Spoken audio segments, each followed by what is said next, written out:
On 28 June 2005, the Glazer family finally took control over Manchester United. Since the ill-received takeover, a chapter began in the history of Red Devils.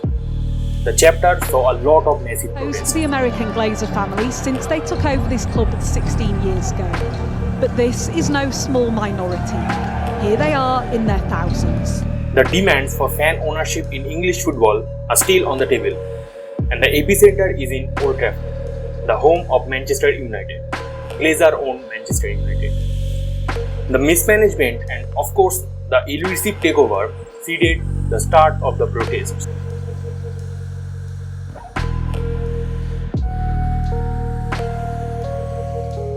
To know more about the Glazer era, it is important to take a glance at the past and how the ownership was structured before 2006.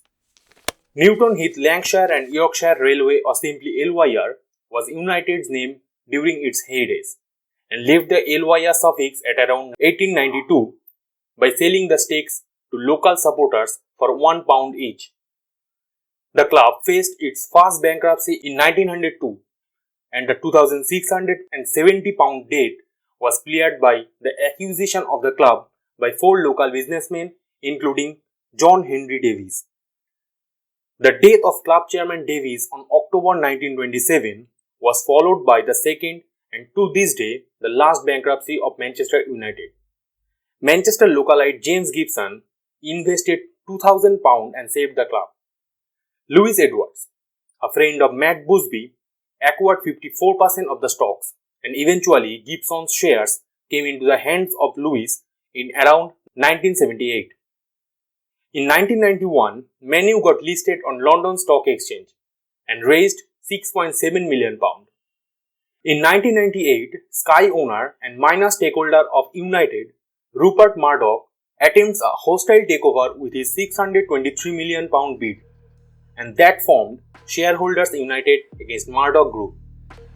Though the progress was eventually blocked by the UK government, the group decided to exist, and today it is protesting against Glazers with a different name of Manchester United Supporters Trust. Tampa Bay Buccaneers, a Glazer-owned NFL side, owned its first Super Bowl in January 2003, and 2 months later, on 2nd March, Glazers diversified their portfolio by taking a slice of Manchester United.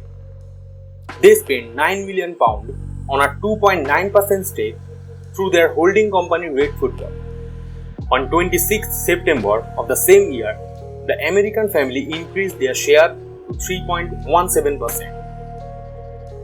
At the time, rumors were floating about a possible foreign takeover bid of the club, and the rumors gathered pace when Russian billionaire Roman Abramovich took over Chelsea. The $600 million price tag of Manchester United was rumored to be bidden by 3 parties: an unidentified Russian billionaire, a Middle Eastern businessman, and conjunction of 4 existing shareholders: Malcolm Glazer, Dutch entrepreneur John de Mol, 2 Irish tycoons McNair and McManus. By the next month, Glazers increased their stake to 8.94%, and the takeover speculation emerged again. J.P. McManus and John McNair also increased their stake by acquiring Rupert Murdoch's 10% share and raised their joint holding to 23.15%. Dutch television entrepreneur John de Mol too increased his share to 4.1% from 3.5%.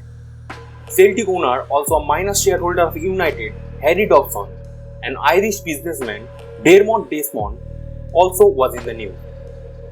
Unlike other English clubs, Manchester Giants were totally debt-free and at the same time financially very successful. That was the primary attraction for the bidders. By 29th November 2003, Glazers already increased their share to 15%, and The Guardian reported that they held a secret meeting with the club CEO David Gill about their intentions towards the club. Malcolm Glazer continued to increase the number. On 12 February 2004, raised to 16.31%, by 24 June 19.2%, on 18th October 27.60%, and just after one day, the shares reached the 28.11% mark. Only 1.89% less than 30 and a possibility of triggering a full takeover bid at the last takeover price according to the United Kingdom takeover law. Around 400 fans held a protest against the potential Glazer takeover. On 12 February 2005, Red Football, the Manchester United holding company of Glazers, announced that it had successfully acquired another 28.7% of stakes held by JP McMahon and John McNair. The deal was worth £790 million and Glazers became the club's owner of almost 60%.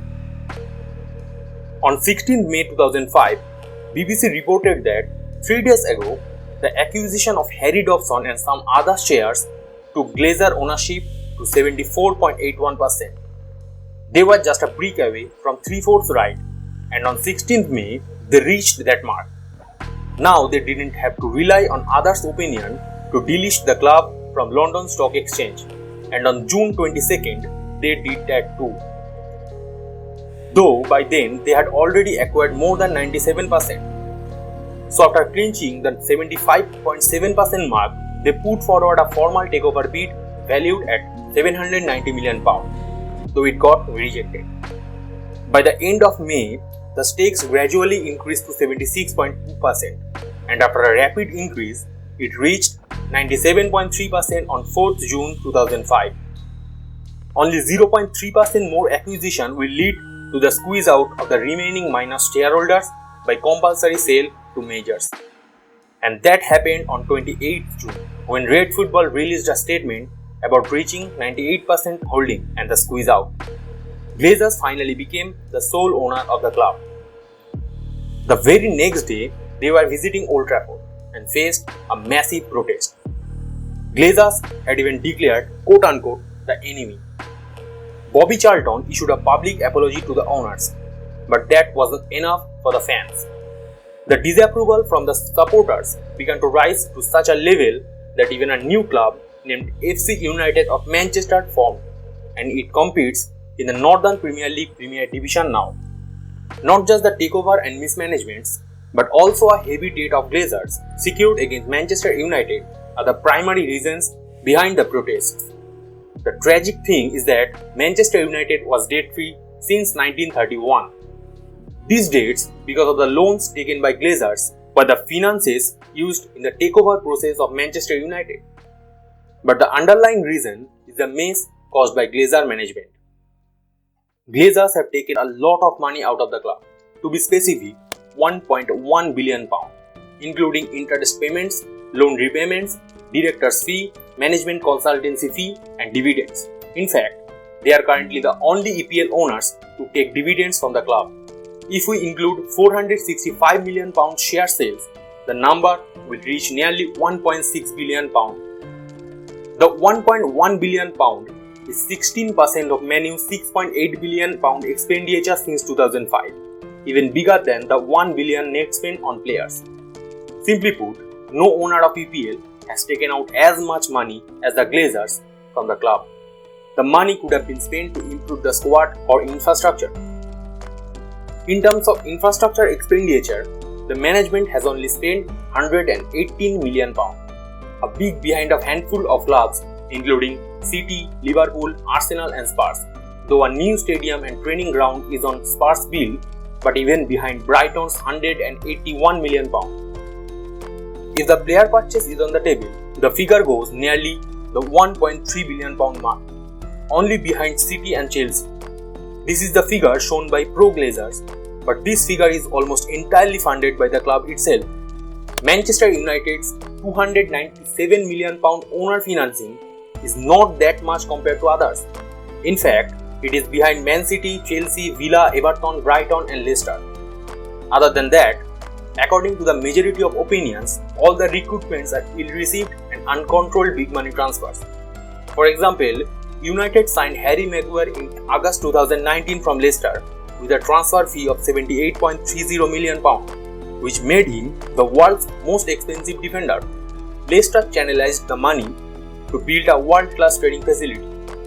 Jadon Sancho's £76.50 million move, £63.59 million for Casemiro, £76.50 million for Lukaku in 2017, £30.60 million for Alexis Sanchez in 2018, and Brazilian winger Anthony's hefty £85.50 million transfer are some of the worst overvalued signings of Manchester United in recent history. Even the Cristiano Ronaldo situation is debatable too. Another messy example is Paul Pogba. In August 2012, Manchester United released Pogba to Juventus for free, but 4 years later bought him back with a transfer fee of £94.50 million. Again, after 6 seasons, released him on a free transfer. In terms of player sales, United fails again by earning only £291 million, significantly less than 7 Premier League clubs. In the 15-year period between 2005-06 and 2019-20, Manchester United generated a total of £5.9 billion in revenue, the highest among the Premier League clubs, and even £1.1 billion impressive ahead of City. The revenue nearly tripled in 2019-20 in comparison to 2005-06. Currently, they are the 5th most valued football team on earth. But don't be misled by this information. Look at the next part. The problem shows itself in the growth percentage over 2006. 194% in Manchester United's case. Only 194%. Yup. Not even close to arch rivals 674%, Tottenham's 429%, and Liverpool's 310%. It's definitely a failure of the management. By the way, the commercial revenue has not increased for the last 4 seasons. The current team-year deal of £235 million that lasts till 2026 is owed significantly less than Chevrolet's £559 million, which in fact completed just before TeamViewer. To boost its economy, the Manchester board considered sleep sponsors for the first time in 2018. Not just revenue growth percentage and commercial revenue, but also broadcasting and matchday revenue also affected in the period between 2006 and 20. Though it has increased £94 million, but lack of continuity in on-the-field success is reflected in the fact that their growth is lower than City, Liverpool, Chelsea and Tottenham. Similarly, the £18 million raise in matchday revenue places them only 5th in the list. On top of that, the high wages and salaries the club provides are by far the highest in England and only behind PSG in Europe. The story of United is not finished yet. Only the Almighty knows what the future holds. But the past decade was certainly not good enough. Manchester United is a great club. That is an undoubted fact. But if the mismanagement that is affecting on-field performances continuously will go further a period or two, the fact definitely will change itself to was a great club. And that is not acceptable to anyone, including us. Thanks for joining the Centre Back.